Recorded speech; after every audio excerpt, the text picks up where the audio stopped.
E aí, galerinha, professor Rafael falando. Vamos agora para nossa aulinha com esse slide aqui do professor Jairo Gomes, né? E vamos dar continuidade aqui no nosso conteúdo. Da última aula a gente estava falando sobre princípios de termodinâmica. E aí a gente agora vai continuar com nosso calor aí, né? Então vamos lá. Agora o foco é propagação do calor. Vamos entender como se dá esse evento aí de propagação do calor. Então, primeiramente, o calor ele vai ser, né, uma forma de energia térmica em trânsito, né? Ou seja, essa energia ela consegue, né, se transferir de um corpo, né, de maior temperatura para outro de menor temperatura, né? Sempre buscando ali um equilíbrio térmico. Isso ocorre constantemente. E aí nós vamos ter o fenômeno que nós conhecemos como propagação de calor. E aí ela vai ocorrer por meio de três processos muito diferentes, né? É importante que vocês aprendam sobre esses processos. É isso aqui que é importante agora nessa aula, que vocês entendam como são esses processos, como ocorrem, por que ocorrem os processos de propagação do calor, né? Que são por condução, irradiação e convecção. Né? O sentido de propagação do calor ele vai sempre ocorrer do corpo de maior temperatura para o de menor temperatura. Então, sempre aquele corpo ali que está mais quente para o que está mais frio. Ele ocorre sempre nesse sentido aí. Então, vamos primeiro aqui com a condução. Né? A condução térmica ela vai ser um processo aí de propagação, né, do calor. E a energia térmica ela vai ser transferida de partícula por partícula. Isso vai ser mediante a colisão e alterações das agitações térmicas. Ou seja, esse calor, essa energia térmica, é como se fosse um efeito dominó ou uma reação em cadeia, ela vai sendo transmitida de partícula por partícula.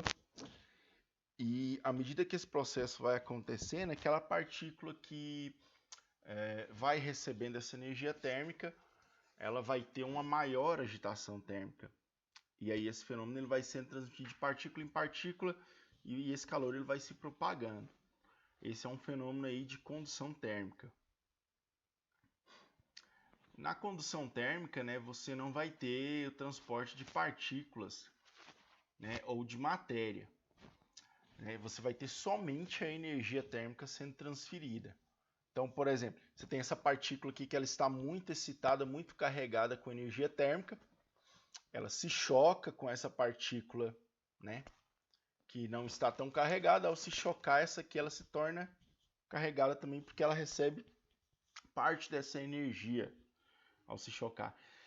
E aí é onde entra a questão das alterações das agitações térmicas. A que está mais agitada, ela se choca com a que está menos agitada. Essa que está menos agitada passa a ficar mais agitada, se choca com outras e assim por diante. Então a condução ela se consiste basicamente nisso. Você não vai ter um transporte de partículas, uma vez que elas não vão transitar de um sistema para o outro, mas você vai ter ali uma transmissão da energia que está acumulada naquela partícula para uma outra partícula que está com uma quantidade menor de energia. Então, nós podemos dizer que essa condução térmica ela vai ser um fenômeno que vai ocorrer quando corpos em temperaturas diferentes você coloca eles em contato. Por exemplo, você tá com uma panelinha lá no fogão, ela está quente. Aí você pega uma colher que está lá no seu armário, lá na gaveta, ela está fria.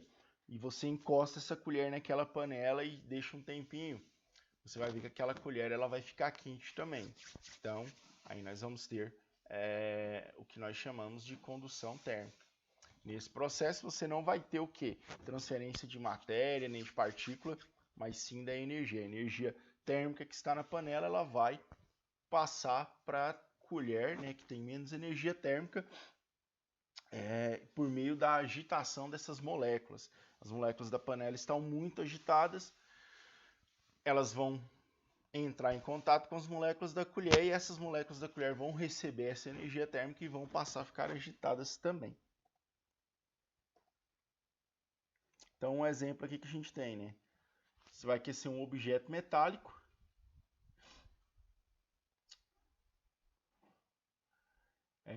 Objetos que se aquecem através de contato com um líquido, um sólido. A gente vai ter o banho-maria, ou aquele exemplo que eu falei da colher encostando na panela quente. Agora a irradiação, que é um fenômeno diferente. A radiação ela é uma propagação de calor, né, que ela vai ser feita por meio de ondas eletromagnéticas. Né? Então o calor ele também consegue se propagar por meio de ondas eletromagnéticas. E aí é onde nós vamos ter ali os raios infravermelhos, né? Que eles atravessam, né, inclusive o vácuo. Por exemplo, esses raios infravermelhos que chegam ao planeta Terra por meio do Sol, e aí eles entram em contato com a superfície sólida e eles se convertem em calor, porque eles vão energizar ali as moléculas, as partículas, fazendo com que elas fiquem mais agitadas. E aí se torna energia térmica. Então, o raio infravermelho ele não vai ter necessidade de um meio material, né, para transmitir energia térmica, então ele não precisa de matéria.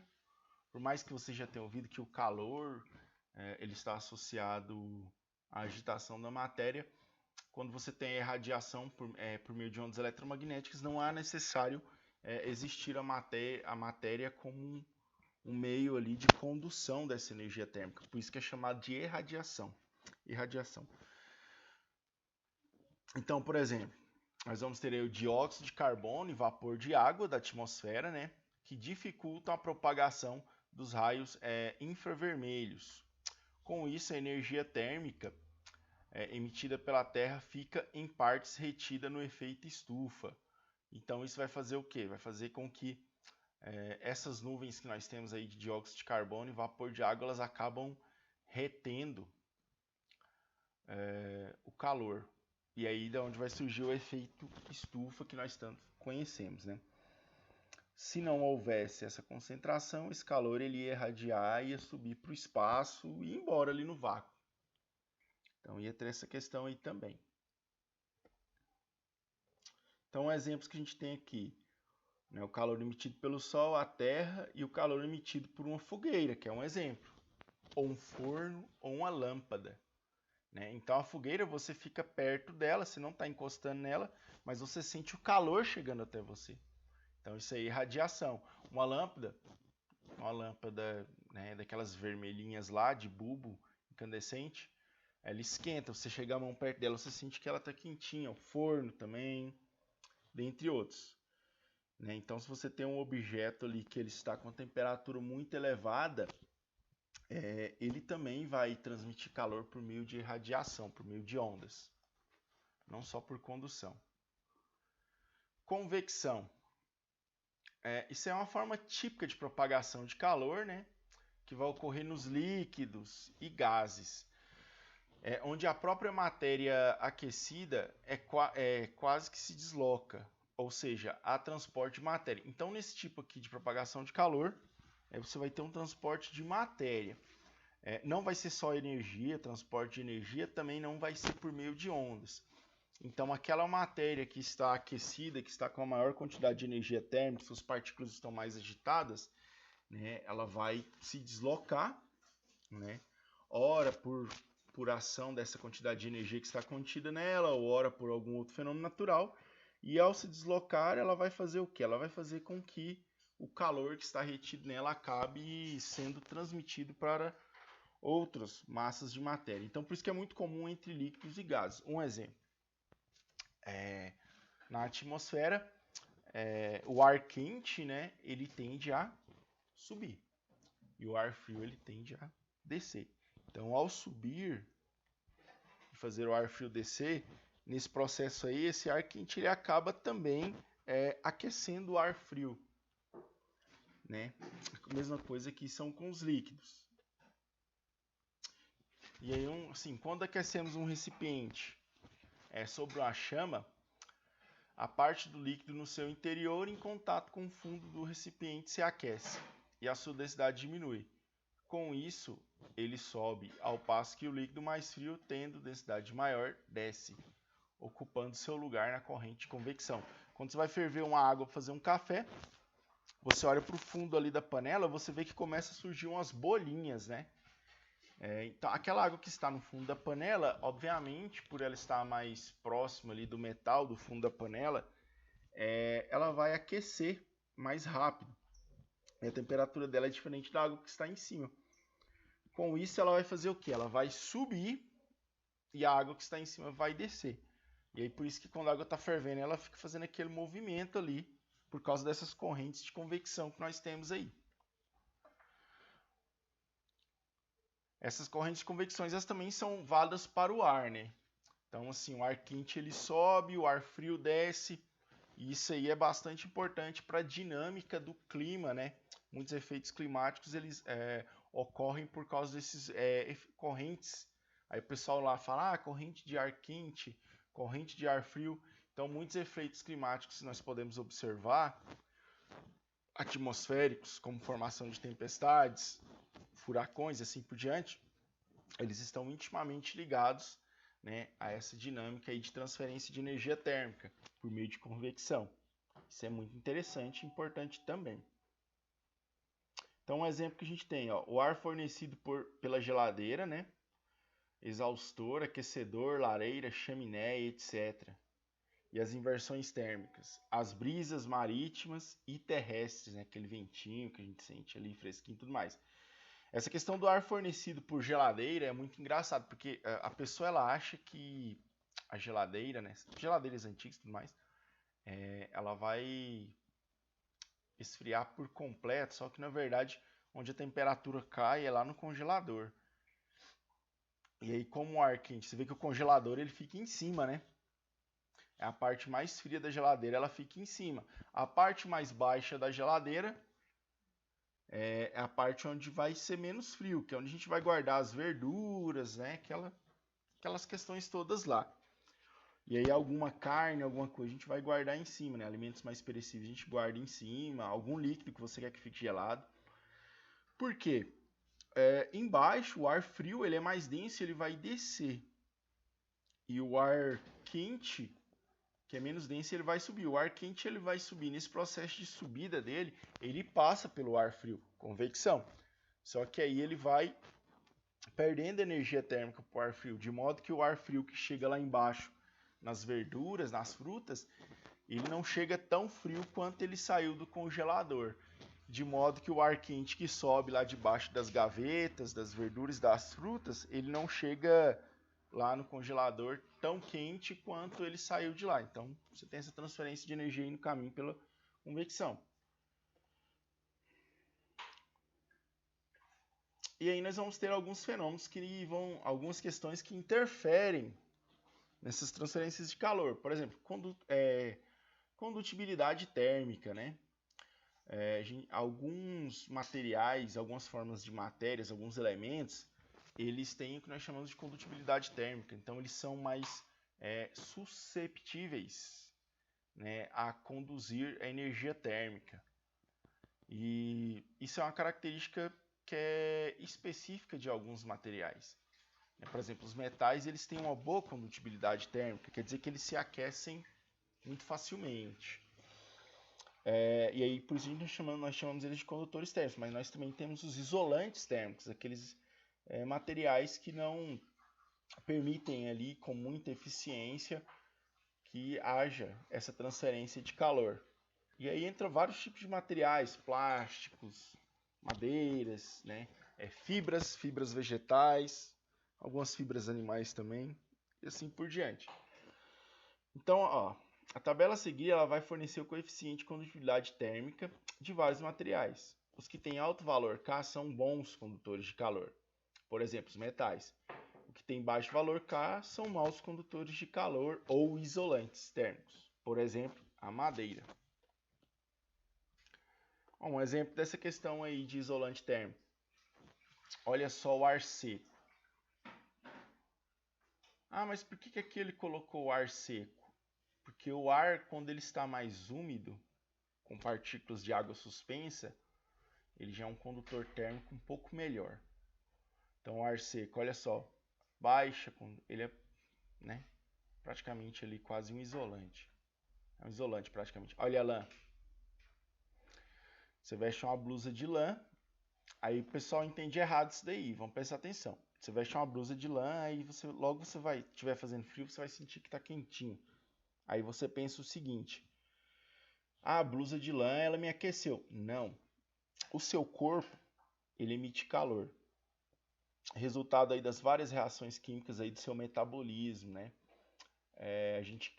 Nós queimamos aí os nossos alimentos para produzir energia, e uma das formas de energia que o nosso corpo produz é a energia térmica, é o calor. Só que se você está num lugar frio, você tem lá a questão do equilíbrio térmico. Lembra que eu expliquei para vocês? Se você está num lugar frio, o que vai acontecer com o seu corpo? Ele vai começar a perder calor, porque essa energia que está no seu corpo, ela vai passar para o ambiente onde ela está menos concentrada, que é um ambiente mais frio. Então você vai perdendo calor, é aí onde você sente frio. Se você veste a lã ela vai cobrir o seu corpo e vai impedir que uma grande quantidade de calor fique escapando. E aí é como se a lã ela retesse esse calor que vai sair naturalmente do seu corpo no ambiente mais frio. É por isso que vai sentir que está quentinho, né? E o oposto também vai ocorrer se você estiver num lugar que está quente. Você vai sentir calor, aí você vai suar. O suor é uma forma do seu corpo regular ali a temperatura. Papel também é um isolante. Água, isolantezinho aqui. O vidro. Ah, mas o vidro ele esquenta e não sei o que. Mas ele é um isolantezinho. Um mau condutor, na verdade. Água também. Concreto. Ah, mas o concreto ele fica no sol, ele fica quente, mas ele é um mau condutor. Gelo. Olha que interessante. A água, 0,014, o gelo, 0,040. O gelo ele é melhor que a água para conduzir calor. Ferro. Agora é só o ferro. Óleo latão. Óleo alumínio. Panela de alumínio, tá vendo? Ah, olhando para isso aqui, então significa o quê? A panela de alumínio ela vai esquentar mais rápido que uma panela de ferro? Vai. Ela vai esquentar mais rápido que uma panela de ferro. Ouro. Olha o ouro. E a prata. Ainda melhor que o ouro. Então, diferentes materiais aí têm diferentes capacidades de condução térmica. Isso aí é na química, a gente vai estudar isso aí depois na química ali também. Então, um exemplo também é a cor, ela também vai influenciar nesse processo aí. Quando expostos ao sol, objetos escuros se aquecem mais que objetos claros. Então sai meio-dia aí com a roupa preta para você ver, e depois sai meio-dia com a roupa branca e anda debaixo do sol um pouquinho para você sentir o drama. No entanto, é comum habitantes dos desertos usarem túnicas negras, e eles garantem que se sentem confortáveis. Como é que se explica isso daí? Você vai lá no deserto do Saara, o cara tá usando uma túnica negra, cinza escuro e tudo mais. Aí o pessoal fala que é porque é para não sujar, né? Por isso que eles não usam branco.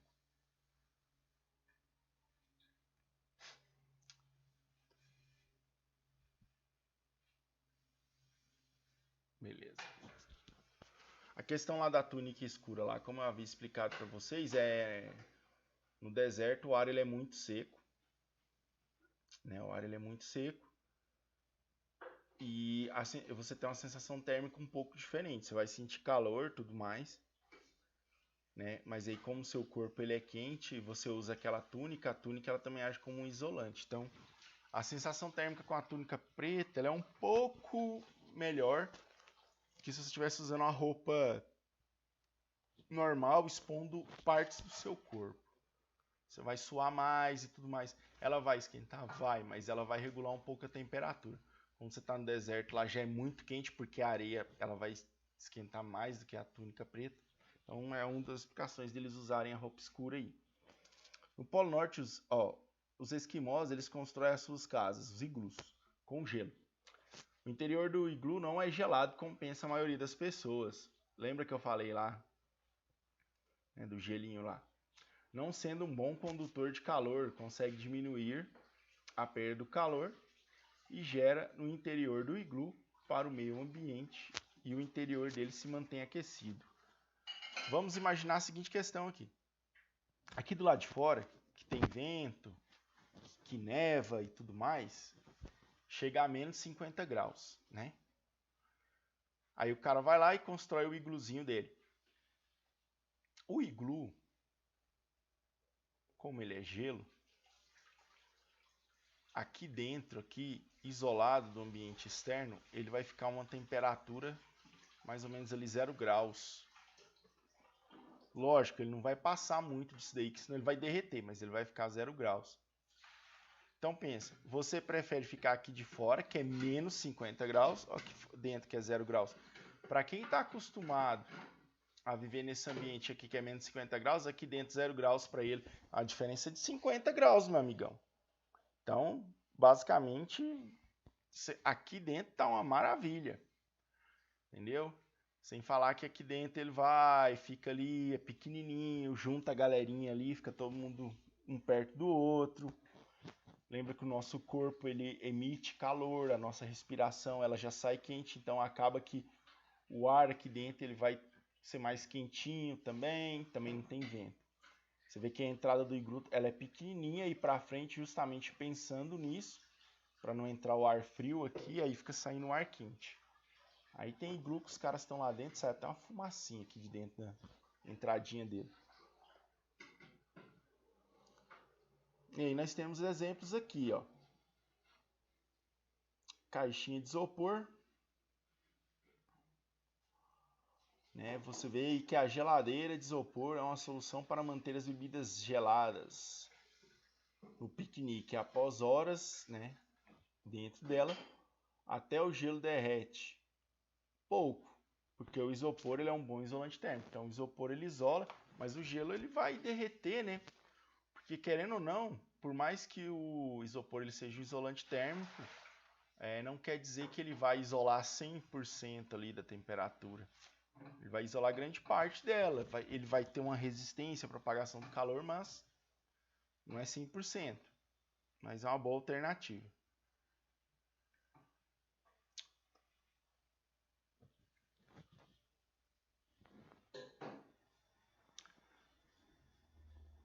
Aí, para evitar que a parte central de assados fique crua, pode-se espetar uma haste de metal na carne antes de colocá-la no forno. O metal, sendo um bom condutor térmico, permitirá que a parte interna da carne receba calor proveniente do forno e asse por inteiro.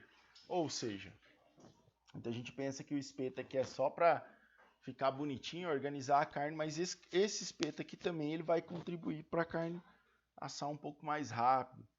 Então, além dela assar de fora para dentro, esse espeto ele vai esquentar e aí ele vai conduzir o calor para dentro da carne, então a mesma também vai assar ou cozinhar de dentro para fora. Você tendo ali um efeito mais uniforme ali no cozimento da carne.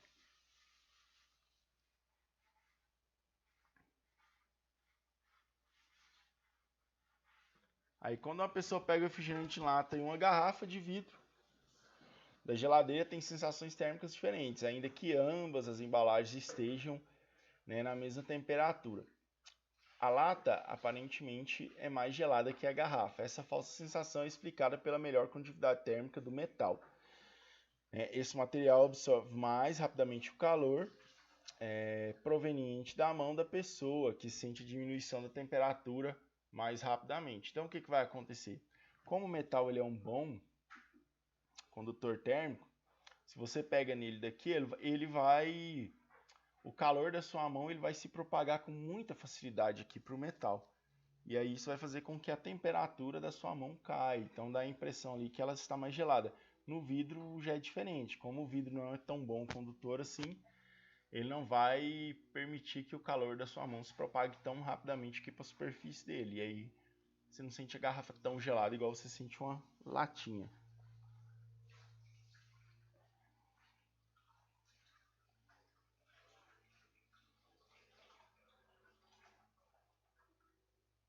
Então, um exemplo aí é a garrafa térmica, né? A garrafa térmica ela foi inventada por James Dewar e há um século e aproximadamente ela é constituída de tal modo que ela evita os 3 processos de transmissão de calor, que é a condução, né? Que dentro da garrafa térmica tem um vácuo. Se vocês já quebraram a garrafa térmica na vida de vocês, vocês vão ver que ela tem um recipiente, um espaço e depois o recipiente externo. Esse espaço entre o recipiente interno e o recipiente externo, o recipiente interno é onde vai o líquido e o externo é onde você pega ali a parte de plástico ali. Então esse espaço ali que você vai ter, ele é um vácuo, eles retiram ali o oxigênio dele, tudo, então é um espaço ali que tem um certo vácuo. E esse vácuo aí, ele vai impedir que o líquido que está lá dentro da garrafa ele perca calor por meio de condução, porque a condução ela só ocorre por meio de um ambiente físico, de um ambiente com matéria. Então o vácuo ali já forma uma camada ali que vai impedir a condução. Como é que ela impede a radiação? A radiação ela vai ser evitada pelas paredes espelhadas que refletem as radiações, tanto de dentro para fora como vice-versa. Então aquela parede lá no interior da garrafa espelhada, se você pegar a garrafa de café e olhar dentro dela, você vai ver que ela é espelhada, já é para evitar, né, aquelas ondas lá da irradiação, porque elas acabam sendo refletidas, elas ficam sendo refletidas ali no interior da garrafa e com isso elas não conseguem escapar. E por último aí nós vamos ter, né, ele evita a convecção, né, que é evitada também pelo vácuo entre as paredes duplas, né? Então olha só que interessante a invenção do cara. Mas querendo ou não, vai ter energia térmica escapando desse sistema, por mais isolado que ele seja. Prova disso que se você deixar o café de um dia para o outro, você for lá, ele vai estar frio. Mas ele fica o dia inteiro quentinho. Você faz ele de manhã, ele fica quentinho ali o dia inteiro. Então, um exemplo aqui que nós temos. O vidro espelhado, né, na paredezinha dupla. E aí a irradiação que está aqui dentro aqui, ela vai... O que vai acontecer? Ela vai ficar sendo refletida. Se alguma irradiação tiver aqui de fora, ela também vai ser refletida. Então, já evite o problema da radiação. Outro probleminha que dá, aqui dentro está quente. Aí, às vezes, você abre a garrafa aqui para tirar o líquido. E aí vai sair calor. Então, vai perder calor também toda vez que você for tomar café. Por isso que a tampa aqui, ela só desenrosca. Que ao desenroscar aqui, ela dá uma exposição mínima e escapa o mínimo de calor possível. Então, tudo pensado nesse sentido. A tampa ela vai ser isolante de plástico. Se for aquelas garrafas térmicas maiores, ainda tem um revestimento de espuma aqui, tem todo um processo. Aí que é o vácuo. Essa parte aqui não pode encostar, entendeu? De forma alguma. E aí onde está esse vácuo aqui, impede aqui que você tenha condução e você tenha outros processos. Por isso se a garrafa ela rachar, essa parte aqui ela não presta mais, tem que jogar ela fora. Porque rachou, aí você vai perder o vácuo que tem aqui. E aí isso aqui vai ficar preenchido por quê? Por gases. E aí os gases, né, eles vão fazer com que o calor, o líquido perca calor aqui por condução. E aí já era, só garrafa térmica, não servir para mais nada.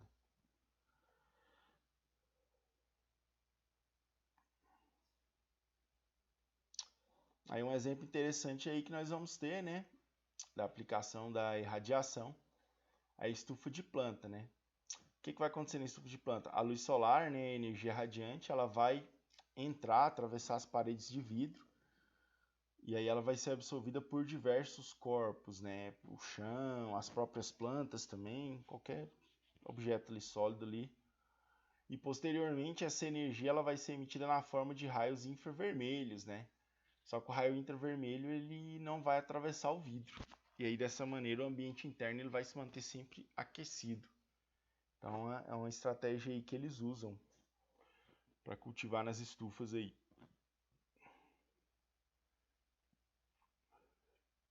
Então Então é basicamente isso. A gente não vai fazer exercício, porque depois eu vou passar uma listinha de exercícios para vocês, mas estudem com afinco ali, cada uma daquelas formas de propagação de calor.